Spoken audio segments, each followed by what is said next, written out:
Welcome everyone to another episode of Around Akiba. We are here at Dokomi in Germany again with the world famous Danny Choo. Danny Choo is known for his web show Culture Japan, but most of all for his own creation, the Smartdoll. So please Danny Choo, introduce yourself to the audience. Okay. So my name is Danny Choo. I've done like many different things in my career.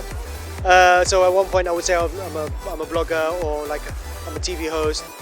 But now I would say that I create Smartdoll.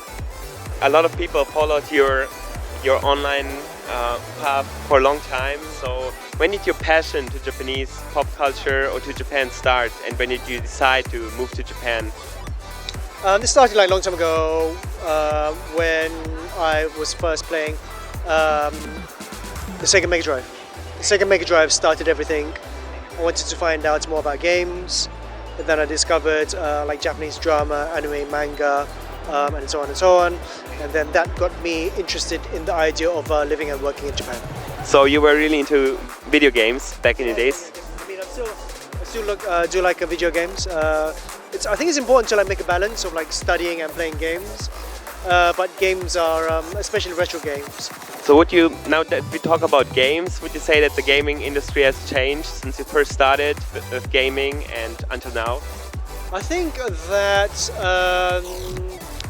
there is like slowly a more retro boom with the pixel graphics. I think they tend to have like more personality. And the thing is with pixel graphics is that long time ago they were born out of restrictions of the amount of information that you can fit within a certain block to make a sprite, and that restriction is it's like a form of art at the same time as well. So I feel that they look much more appealing than some of the 3D graphics out there. Also recently when walking through Akihabara, I realized that so many people are interested in retro games again nowadays, and we also have Nintendo also released their retro console once again. So and they limited the games for the console, but so many more people and a lot of retro game studios are also retrying to go into the retro game industry. Is there a particular game you would especially recommend to the audience? So I would recommend Axelay on the Super Famicom. It's a shoot 'em up by Konami. And it's one of the very few games I can clear.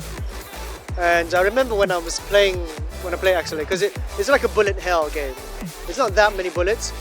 So I was on the last level, and my friend was looking at me saying, "Hey, Danny, are you good at maths?" Because he thought I was calculating the trajectory of all these bullets, and I thought it was quite interesting. But definitely Axelay.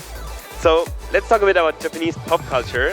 So Japanese pop culture, what do you think how Japanese pop culture developed over the last couple of years? Have you went to a lot of conventions, and of course you are a veteran in the Japanese pop culture industry. So what do you say, what are the biggest changes you have experienced in recent couple of years? Anime business is quite difficult, especially these days, where less and less people are like buying the Blu-rays or the DVDs. Lots of it is digital right now. So Japan is one of the very few places where people still buy the Blu-ray and DVD of that particular title. And so the anime industry has been struggling to like make money.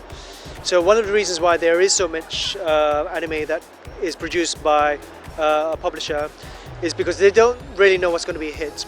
So they'll produce, let's say, like 5 within a particular season, and 1 may hit. And it's going to be the profit from that title that covers the cost of all the other ones.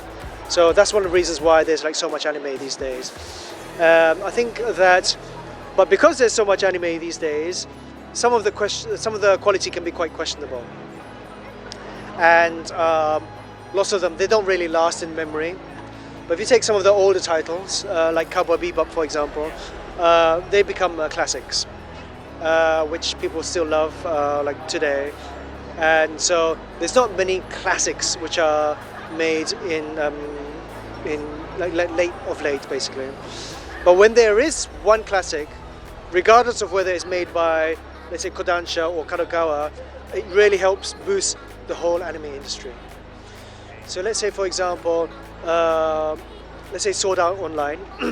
So when Sword Art Online was on, it really helped boost the environment, the anime environment all around. So when you go to an event, you'll see lots of Sword Art Online stuff, but all the other anime helps. It kind of like revigorates like the anime industry. Now, in years when there is no hit anime, you'll notice that it affects all other anime at the same time as well, and you notice that at events. So sales are usually down, and the whole mood is like generally very low. So I think that again, lately it's much more difficult to like make profit from anime. So they try to like make more, which affects the quality of anime, which affects the amount of big hits there are in today's industry. So let's say you would be the next anime director in charge to create the next anime hit. What kind of anime would you produce? So the sort of anime I would produce is something that helps people in terms of like learning something that they can like use in their life career, basically, and at the same time touch on subjects which help people realize why the world is shaped the way it is. So that's the sort of thing which I would do. For example, how to build your own business in the anime industry. I think that so the Matrix was people see the Matrix as a movie, but the Matrix is actually a documentary on how life actually is. So we actually live in a Matrix society whereby society is molded in a way which keeps us doing a certain thing which pleases governments. So if we just like, if we behave ourselves and we just like go to work, we pay our taxes, then the governments are happy basically. But if you try to do something different, then that disrupts the way things are. So let's take Airbnb for example. They're doing something very different, but it disrupts like lots of different things. You know, it disrupts the way hotels run their businesses in that country. Like Uber, they're doing something very different. It disrupts like the taxi industry. It disrupts, but again, it disrupts but innovates at the same time. Would you consider yourself as one of these innovators to reshape an industry? I wouldn't call myself an innovator. I would say that I feel that I'm doing something which hopefully can help other people realize that they can be doing something different at the same time. Oh, that's amazing. So what would you say about the Japanese pop culture industry? How do you see it in the next couple of years? Which direction is it heading to? And what could people do? What could people in the industry do to bring it into the right direction from now on? I think that, so me being on a few boards for the Japanese government, so I'm on a committee for METI, the Ministry of Economy, Trade and Industry, and also for the cabinet as well. So what I see is that while we foreigners, we love Japan content as it is, lots of Japanese corporates, they're more about making money, unfortunately. It's more about, okay, let's get this content in front of foreigners because you can make this much amount of money. So this is the main reason why you don't see many Japanese folks who come from Japan to like have a booth over here. So they've got their local, their local subsidiaries like Konami and so on. But many Japanese companies, they don't want to come over here because of the costs involved. The first thing is, oh well, if we have a booth in Dokumi, we won't be able to recuperate costs. So that's the first thing that comes to their mind. But what they need to realize is that if they come over here, it's not about gaining costs. It's about meeting people. It's about building networks, and it's about meeting the fans at the same time as well. And stuff like that you can't buy with money. So that's what we need to help them realize. Thank you very much.